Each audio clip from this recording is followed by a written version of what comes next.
Hello student, सुप्रभात। आज हम काले मेघा पानी दे इनके लेखक धर्मवीर भारती हैं। इनके बारे में आपको बताना चाहूँगी। तो धर्मवीर भारती का जन्म सन 1926 ईस्वी में इलाहाबाद उत्तर प्रदेश में हुआ था। पिता की आकस्मिक मृत्यु से आपके परिवार के सम्मुख जीविका की गंभीर समस्याओं का सामना करना पड़ा। इस संकट की घड़ी में आपके मामा अभय कृष्ण ने आश्रय दिया। आपने सन 1942 में इंटरमीडिएट व क्रमशः 1943 और 47 में प्रयाग विश्वविद्यालय से स्नातक और स्नातकोत्तर की उपाधि प्राप्त की थी। जिन्होंने हिंदी साहित्य में एमए किया था प्रयाग में। आपने प्रयाग विश्वविद्यालय में हिंदी विभाग के प्राध्यापक पद पर भी कार्य किया। आपको डॉक्टर धीरेन्द्र वर्मा के निर्देशन में सिद्ध साहित्य विषय पर शोध स्वरूप डॉक्टर ऑफ फिलॉसफी की उपाधि प्राप्त हुई। तो हिंदी साहित्य में जो पीएचडी करता है उसके सामने डॉक्टरेट की उपाधि लग जाती है। किसने दिया? डॉक्टर धीरेन्द्र वर्मा ने। आपने अभ्युदय व संगम पत्र में भी कार्य किया तथा सन 1960 में नौकरी छोड़कर धर्मयुग पत्रिका का संपादन किया। एक धर्मयुग पत्रिका रही है ना। उसमें राजनीति से संबंधित, देश से संबंधित बातों का उल्लेख किया जाता है। आपकी कवि, उपन्यासकार, कहानीकार, पत्रकार व आलोचक रूप में बहुविध हिंदी साहित्य की सेवाओं के फलस्वरूप पद्मश्री, व्यास सम्मान व अन्य पुरस्कारों से भी आपको सम्मानित किया गया था। दूसरा शतक में आपका विशिष्ट स्थान है और 1997 को आपका देहांत हो गया। अब इनकी प्रमुख रचनाएं: कनुप्रिया, सात गीत, ठंडा लोहा, बंद गली का आखिरी मकान, सूरज का सातवां घोड़ा, गुनाहों का देवता, अंधा युग, पंचपति, कहानी अनकही, है ना। तो इसमें एक दो जो उनको उपन्यास है उस पर पिक्चर भी बनी है। अब इनकी साहित्यिक विशेषताएं: आपको बहुविध रचनाएं हिंदी साहित्य की उपलब्धियां हैं। आपके लेखन की यह खासियत रही है कि हर उम्र वर्ग के पाठकों के बीच आपकी अलग अलग रचनाएं हैं। तमाम सामाजिकता और उत्तरदायित्व के बावजूद आपकी रचनाओं में व्यक्ति की स्वतंत्रता ही सर्वोपरि है। इनका कहना है कि व्यक्ति को स्वतंत्र रूप से रहना है। रोमानियत आपकी रचनाओं में संगीत में लय की तरह मौजूद है।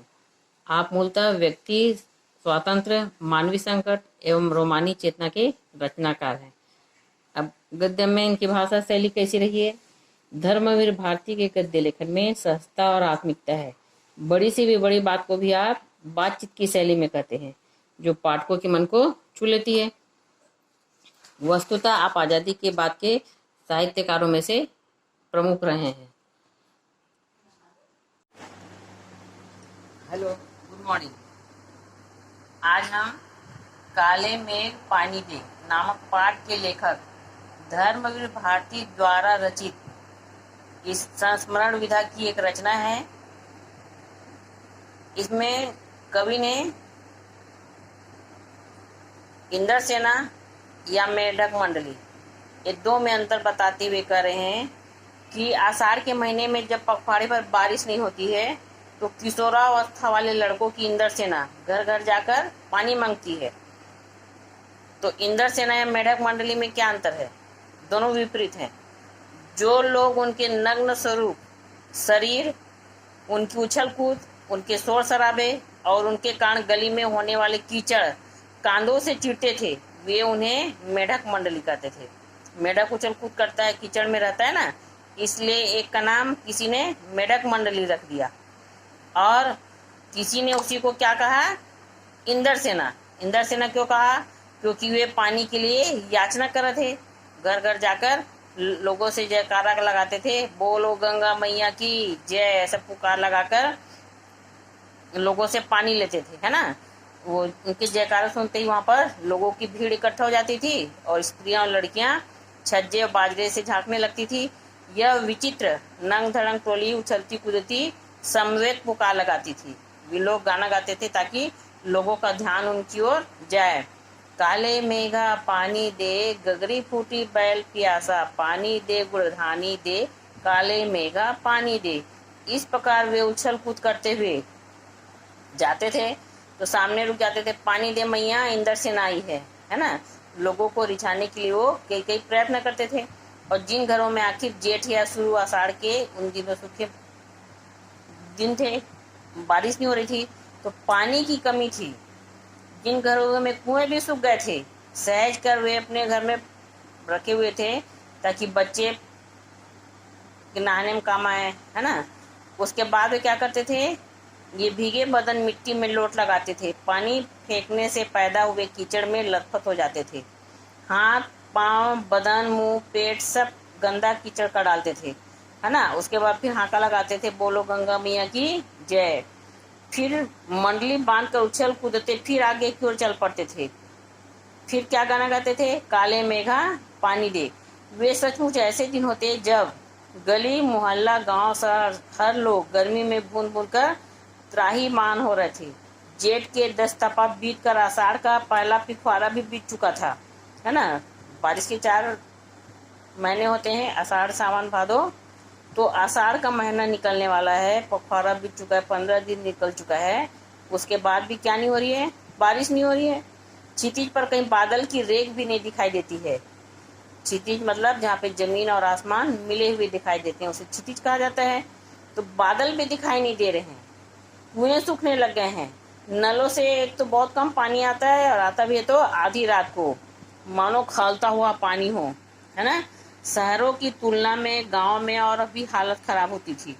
जहाँ जुताई होनी चाहिए वहाँ खेतों की मिट्टी सूखकर पत्थर हो जाती, फिर उसमें पपड़ी पड़कर जमीन फटने लगती। आप देखते हो जब बारिश नहीं होती है तो जमीन क्या हो जाती है, पपड़ी पड़ने लग जाती है, जमीनों पे फटने लग जाती है। लू ऐसे चलती जैसे आदमी आधे रात में लू खाकर गिर पड़े, और इतनी गर्म हवा है, थपेड़े हैं, तो ऐसा लगता था मानो आदमी लू से गिर पड़ेगा। ढोर ढंगर प्यास के मारे मरने लगते, लेकिन बरसात का कहीं भी नाम निशान नहीं था। ऐसे में पूजा पाठ कथा विधान सब करके लोग जब हार जाते, तब अंतिम उपाय के रूप में निकलती है इंद्र सेना। जब देख रहे हैं कि बारिश नहीं होती है, तो ये 18 साल के लड़के तक क्या करते थे, एक सेना बना लेते थे और गांव में उछल कूद करते थे। वर्षा के बादलों के स्वामी है इंद्र, आप तो जानते हो। अभी भी और पहले भी इंद्र देवता को प्रसन्न करने के लिए एक पूजा किया जाता है ना, ताकि बारिश हो करके। तो इंद्र की सेना टोली बांधकर कीचड़ में लथपथ निकलती और पुकारते हुए मेघों को पानी मांगते हुए प्यासे गलों और सूखे खेतों के लिए। तो पानी की आवश्यकता तो सबको होती है ना, मनुष्यों को है, खेतों को है। पानी की आशा पर जैसे सारा जीवन आकर टिक गया हो। बस एक बात मेरी समझ में नहीं आती थी कि चारों ओर पानी की इतनी कमी है, तो लोग घर में इतनी कठिनाई से इकट्ठा करके रखा हुआ पानी भर इसको बाल्टी भर क्यों फेंक देते हैं। कैसे निर्मम बर्बादी है पानी की, यह सोचकर लेखक का जो मन है वो दुखी हो जाता है ना। कि लोगों में अभी भी अंधविश्वास की भावना जागृत है। वो सोचते हैं कि इंद्र को खुश करेंगे तो बारिश होगी।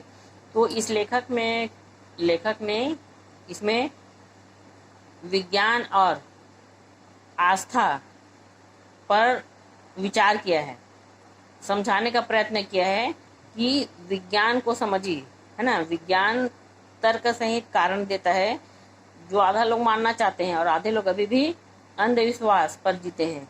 इसमें लेखक ने बहुत ही अच्छी बात बताई है। देश की कितनी क्षति होती है इस तरह के अंधविश्वासों से। कौन कहता है नहीं इंद्र की सेना। अगर इंद्र महाराज से पानी दिलवा सकते हैं तो खुद के लिए पानी क्यों नहीं मांग लेते, क्यों मोहल्ले भर के पानी का नष्ट करवाते घूमते रहते हैं। नहीं, यह सब पाखंड है, अंधविश्वास है। ऐसे ही अंधविश्वासों के कारण हम अंग्रेजों से पिछड़ गए और गुलाम बन गए, है ना। तो भारत में सबसे ज्यादा क्या पाई गई है, अंधविश्वास। मैं असल में था तो इन्हें मेढक मंडली वालों की उम्र का, पर कुछ तो बचपन के आर्य समाजी संस्कार थे। और एक कुमार सुधार सभा कायम हुई, जिसमें वो क्या बना दिए गए, उप मंत्री बना दिए गए। जो समाज सुधार का जोश कुछ ज्यादा ही था। अब समाज सुधार बनाया जाएगा तो समाज में कुछ परिवर्तन आया, ऐसे मन में आ जाती ना। वैसे ही लेखक के मन में भी ये भावना घर घर गई थी। अंधविश्वासों के खिलाफ तो तर्कस में तीर रखकर घूमता रहता था, मगर मुश्किल यह थी कि मुझे अपने बचपन में जिससे सबसे ज्यादा प्यार मिला वे थी जीजी, है ना। उनकी एक बड़ी बहन थी, वो रिश्ते में कोई नहीं थी, पर उम्र में मेरी माँ से भी बड़ी थी। पर अपने लड़के बहू सबको छोड़कर उनके प्राण मुझी में बसते थे। और वे थी उन तमाम रीति रिवाजों, तीज त्योहारों, पूजा अनुष्ठानों की खान जिन्हें कुमार सुधार सभा का यह उपमंत्री अंधविश्वास कहता था और इन्हें जड़ से उखाड़ फेंकना चाहता था, है ना। कवि बन गए थे अपने जीजी के प्यार से, है ना, उनका सम्मान करते थे, इसलिए वो ज़्यादा विरोध नहीं कर पाते थे। पर मुश्किल यह थी कि उनका कोई पूजा विधान, कोई त्योहार अनुष्ठान मेरे बिना पूरा नहीं होता था। दिवाली है तो गोबर और कौड़ियों से गोवर्धन और सतिया बनाने में लगा हूँ, है ना।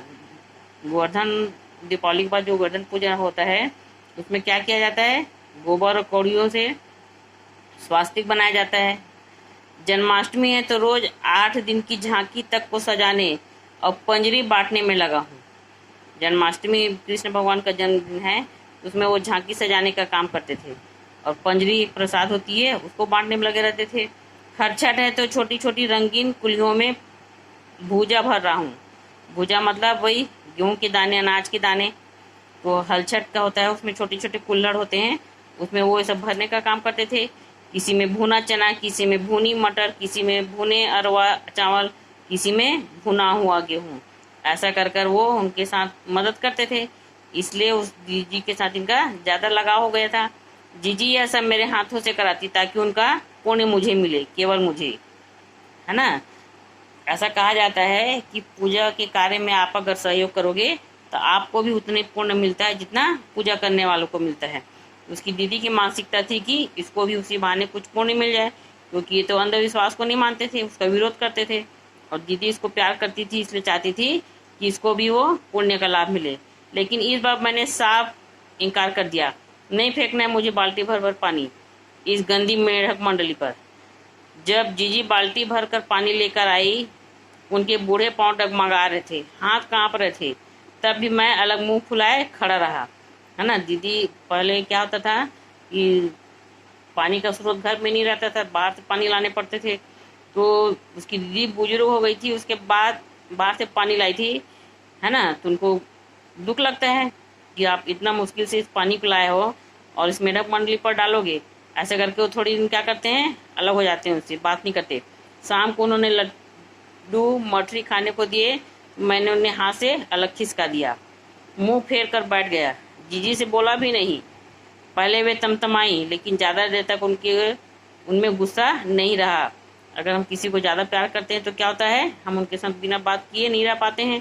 वैसे इनके साथ हुआ, कुछ दिन तक तो थे नाराज, है ना। उन्होंने लड्डू भी नहीं खाई, मठरी नहीं खाई, जो भी देते थे उसको खिसका देते थे, पर वो ज़्यादा दिन अपने दीदी के बिना नहीं रह सके। पास आकर मेरा सर अपनी गोद में लेकर बोली, देख भैया, रूठ मत, मेरी बात सुन, यह सब अंधविश्वास नहीं है। हम इन्हें पानी नहीं देंगे तो इंद्र भगवान हमें पानी कैसे देंगे। मैंने कुछ नहीं बोला।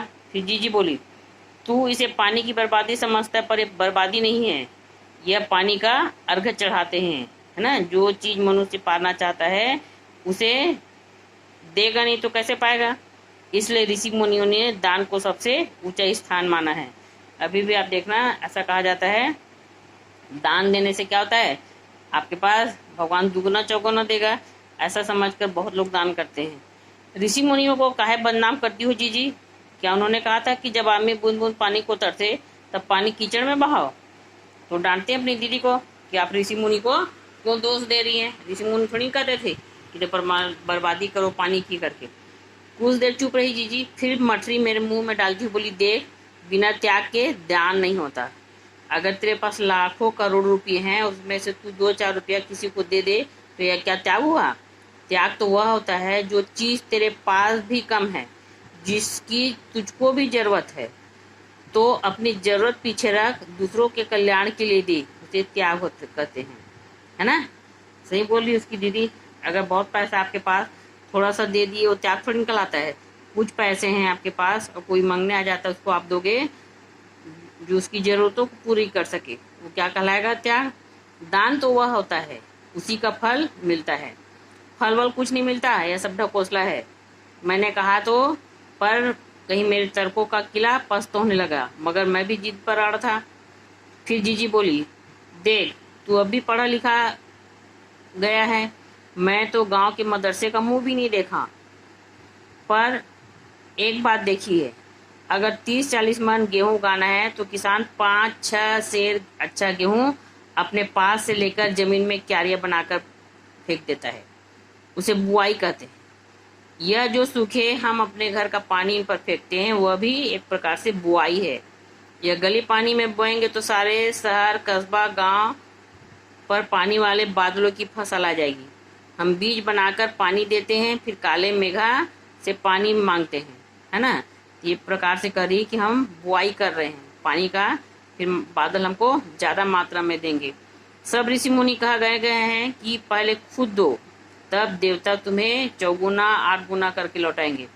मैया भैया, यह तो हर आदमी का आचरण है जिससे सबका आचरण बनता है, यथा राजा तथा प्रजा।